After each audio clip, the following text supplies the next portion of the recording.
Hello दोस्तों, मैं आपकी राधिका आज सुंदर सा विवाह गीत आप लोगों के बीच में लेके आए हुए हैं। बड़ा प्यारा गीत है।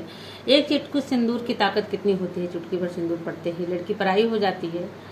तो आप लोग गीत सुनिए, आनंद लीजिए। बहुत ही प्यारा गीत है और कमेंट बॉक्स में भी बताइए गीत आप लोग को कैसा लगा। तो देर न करते हुए हम आप लोग को गीत सुनाते हैं। वीडियो फुल वॉच करके सुनेंगे तभी आनंद आएगा। तो आप लोग गीत सुनिए।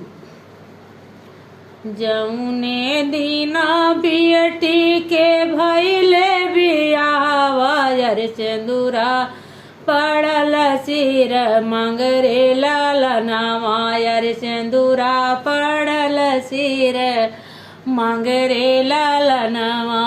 जौने दीना बियटी भैले बियावा यार सिंदूरा पड़ल सिर मंगरे लालनावा यार सिंदूरा पड़ल सिर मंगरे लालनावा। वही दिन मोरी बेटी भैली पराई अरे बियट वही दिन मोरी बेटी चलली ससुरवा यारे बियटी के मनवा उदास रे लालनावा यार बियटी के मनवा उदास रे लालनावा। वही दिन बियटी जे चलली ससुरवा यार बियटी के मनवा उदास रे लालनावा यार बियटी के मनवा उदास रे लालनावा। सभवा में बैठल बाबा जरुआ अरे मैया मड़ुआ के बीच रे लालनावा अरे मैया मड़ुआ के बीच रे लालनावा। दुआरा पे बैठल भैया जरुआ अरे भाभी आंगनवा के बीच रे लालनावा अरे भाभी आंगनवा के बीच रे लालनावा। अपने पिया के घर जावो रे बियटी अरे हंसी खुशी रखो परिवार रे लालनावा अरे हंसी खुशी रखो परिवार रे लालनावा। अपने पिया के घर जाओ रे बियटी अरे हंसी खुशी रखो परिवार रे लालनावा अरे हंसी खुशी रखो परिवार रे लालनावा। रुआवाई चाचा हो रुआवाई चाची अरे रुआवाई बाहिनिया तो हर रे लालनावा अरे रुआवाई बाहिनिया तो हर रे लालनावा।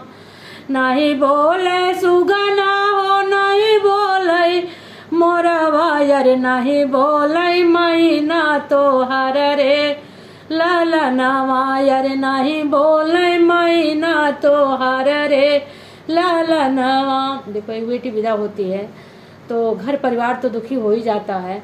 सुग्गा तोता मैना जो पालतू जानवर हैं ये भी बड़ा दुखी हो जाते हैं। तो देखिए, नहीं बोले सुगना हो नहीं बोले मोरवा अरे नहीं बोले मैना हमार रे लालनावा अरे नहीं बोले मैना हमार रे लालना। सब बहुत दुखी हो रहे हैं। तोहरे तो रोए बेटी फटई कल जवा अरे हमसे तो सही हो ना जाई रे लालनावा अरे हमसे तो सही हो ना जाई रे लालनावा। तोहरे तो रोए बेटी फटई कल जवा अरे हमसे तो सही हो ना जाई रे लालनावा अरे हमसे तो सही हो ना जाई रे लालना। ई है महीना बेटी अबे तोरे घरवा अरे फिर अबू बाबा के दुआर रे लालनावा अरे फिर अबू बाबा के दुआर रे लालनावा। समना महीना बेटी अबे तोरे घरवा अरे फिर अबू बाबा के दुआर रे लालनावा यार फिर अइबो बाबा के दुआर रे लालनावा। बेटी बिना बेटी मोरी चलली ससुरवा अरे अखिया से चुए लागे नीरा रे लालनावा अरे अखिया से चुए लागे नीरा रे लालनावा। जब से भइला टिके से विदैया यार सिंदूरा पड़ल सिर मांगे रे लालनावा यार सिंदूरा पड़ल सिर मांगे रे लालनावा।